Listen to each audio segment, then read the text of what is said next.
I am supremely grateful for my ancestors and their ability to survive. My mother was often called a strong woman because, as a single parent, she raised 4 children. My sister, brothers, and I frequently talk about how grateful we are for her strength, which resulted in the 4 of us having successful careers. When I read the book Ain't I a Woman by Bell Hooks, a Black woman who was an activist, writer, and feminist, I was inspired and relieved. In the book, she said, and I quote, "When feminists acknowledge in one breath that Black women are victimized, and in the same breath emphasize their strength, they imply that though Black women are oppressed, they manage to circumvent the damaging impact of oppression by being strong." And that's simply not the case. Usually, when people talk about the strength of Black women, they're referring to the way in which they perceive Black women cope with oppression. They ignore the reality that to be strong in the face of oppression is not the same as overcoming oppression, that endurance is not to be confused with transformation. That quote both inspired and relieved me.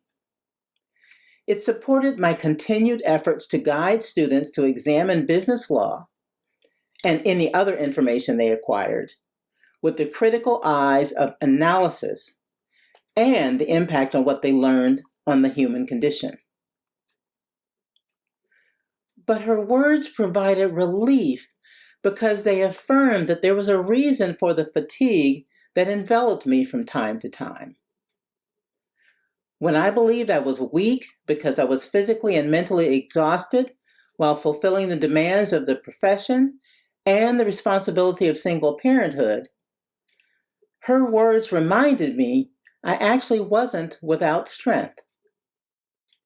I faced an additional challenge that white feminists did not: the burden of racism in addition to sexism.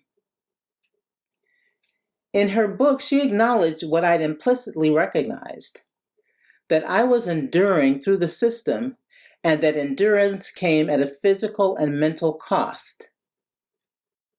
She inspired me because it confirmed that I was a feminist fighting under the duality of, on the one hand, others heralding my success at arriving and as being treated as equal to men, and on the other hand, the reality that success did not truly translate to transforming the system to be equal, but was instead evidence of my ability to endure through oppression. Bell Hooks was an insightful writer and feminist, and she helped me to understand the context of the world within which I live. Thank you for listening.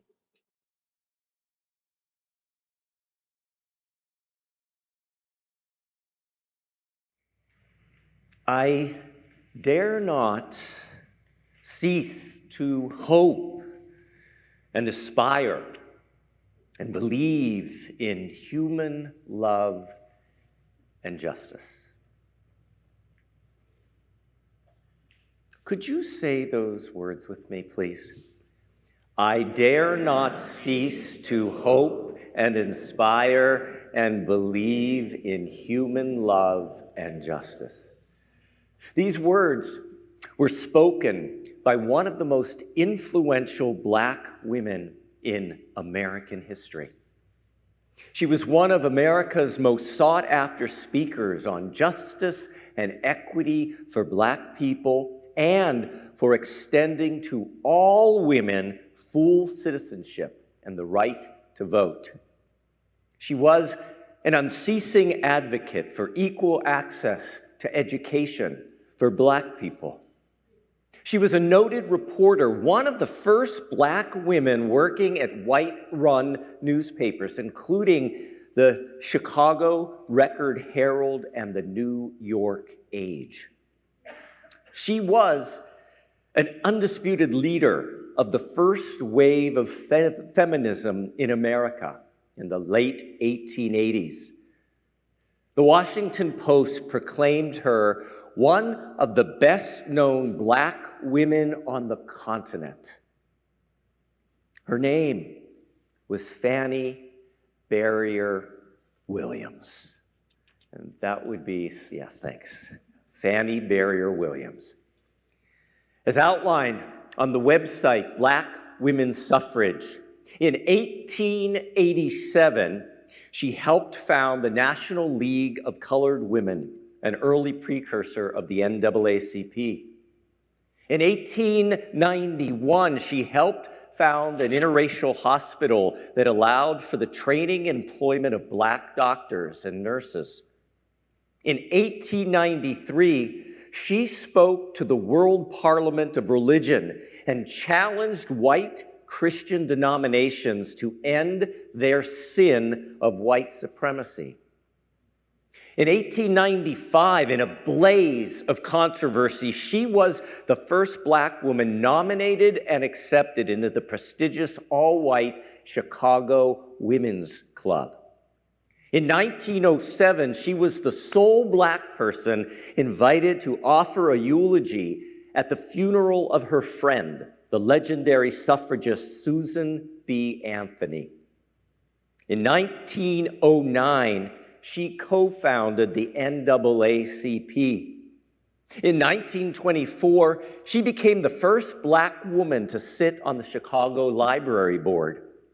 Until her death in 1944, at the age of 89, she was considered one of the leading feminist intellectuals of the time. She was also a proud Unitarian whose cherished religious values informed her life's work. Yes, she was one of ours. Her name was Fannie Barrier Williams. And like so many Black women who came before her and after her, her name has been virtually whitewashed from American history. And until recently, it had been virtually whitewashed from the history of Unitarian Universalism. And so today, we say her name loudly and proudly. Fannie Barrier Williams. Can you say that again? Fannie Barrier Williams. Her name is Fannie Barrier Williams, and she spoke these words that I believe we'll need to hold on to and repeat over and over as we move through the days, weeks, and months of what may very well be America's hardest year since the Civil War. I dare not cease to hope and aspire and believe in human love and justice. Fannie Barrier Williams was born in 1855 in Brockport in upstate New York, the youngest child of Harriet and Anthony Barrier. It was 6 years before the start of the Civil War. She was born into a family that she described as a mixed-race, light-skinned Black family. Her family was the only Black family in Brockport, but as she remembers it, she never experienced any prejudice, inequity, or racism. She wrote, quote, "There could not have been a relationship more cordial, respectful, and intimate than that of our family and the white people of this community," end of quote. Barrier Williams' biographer, Wanda A. Hendricks, notes, Brockport was an unsegregated society that encouraged social equality and insulated Fannie from the prevailing racist and sexist ideology that governed most Black women's lives. Her father, Anthony, was a well-off merchant and real estate investor, and her mom was a homemaker. According to her biographer, Hendricks, education was valued in the Barrier household. And Fannie and her siblings were exposed to a broad array of opportunities to develop skills in writing, oratory, and the arts. Music was an important part of her educational experience, not only as art, but as a means of promoting happiness. At the age of 15, Fannie graduated from college. But as a teenager growing up in that sheltered environment of Brockport, New York, she never really understood that Black people were treated as property or subhuman in much of the rest of the country. That changed forever in 1875. When, at the age of 20, she left Brockport to teach at an elementary school job in Hannibal, Missouri. She arrived at one of the earliest public education facilities built for Blacks when the state mandated racially segregated schools. Remember, this was post-Civil War, early Jim Crow South. Fannie Barrier Williams was stunned, horrified, and terrified by the brutality, hatred, and enforced segregation she experienced in Missouri. Biographer Wanda Hendricks says, in Hannibal, she was forced to acknowledge the gendered and raced constraints placed upon Black women. Fannie Barrier Williams later wrote, quote, until I became a young woman and went south to teach, I had never been reminded that I belonged to an inferior race. Everything I learned and experienced in my innocent social relationships in New York State had to be unlearned. What a shattering of cherished ideals. She continued, it was there, for the first time, I began life as a colored person, and all that term implies. Summing up her experience, she concluded, I found that instead of there being a unity of life common to all intelligent, respectable, and ambitious people, down South life was divided into white and Black lines, and that in every direction, my ambition and aspirations were to have no beginnings and no chance of development.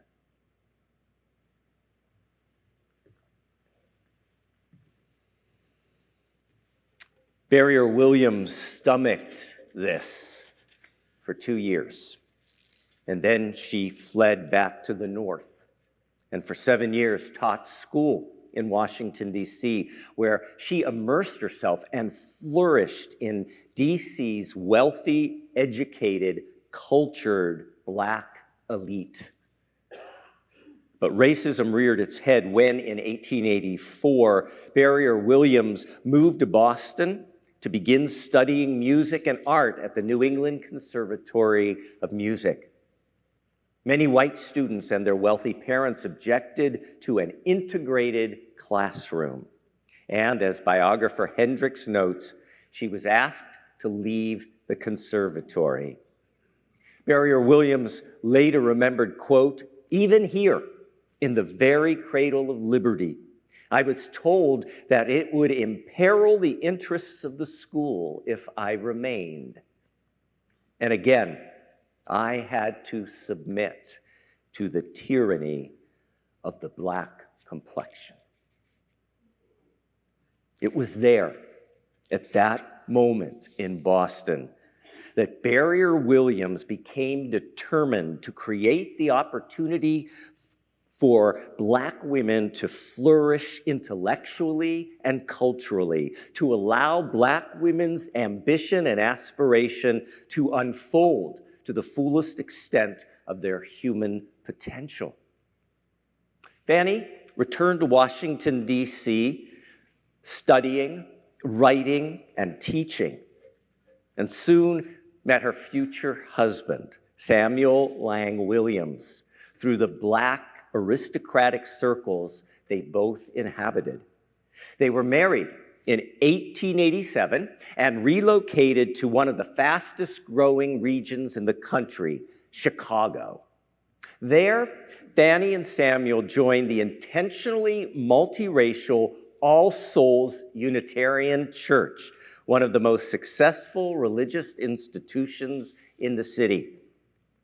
In July of 1893, at the invitation of the church's minister, Fannie Barrier Williams stepped into the pulpit of All Souls Unitarian Church and preached her first sermon. She was sensational. And then came the moment that changed history.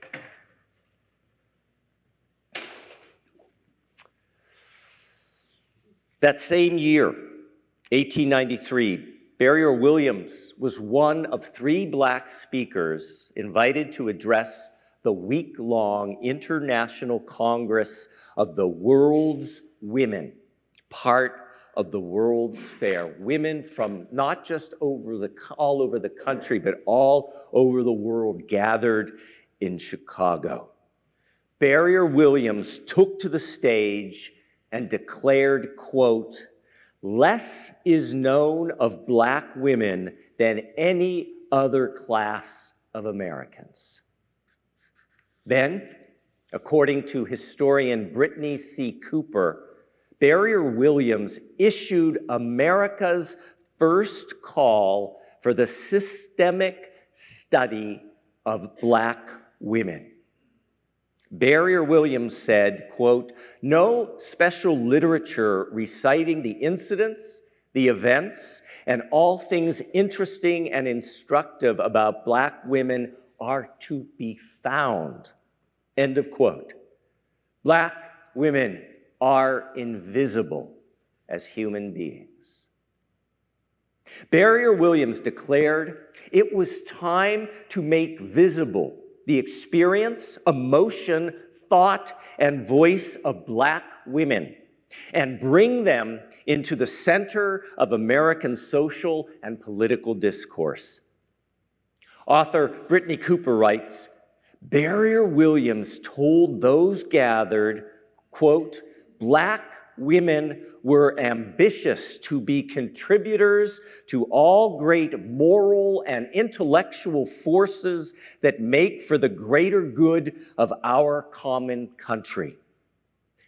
In no uncertain terms, Barrier Williams informed the audience that Black women wanted a stake in intellectual leadership, not only of their race, but also their country. That speech catapulted her to national fame. For the next 4 decades, Fannie Barrier Williams worked to lay part of the national foundation out of which the later civil rights movement of the 60s would rise, and just as importantly, out of which the second wave of Black feminism would rise in the 1960s and 70s. She devoted 4 decades to writing, publishing, reporting, speaking, teaching, mentoring, and inspiring Black women to claim their worthiness and their voice.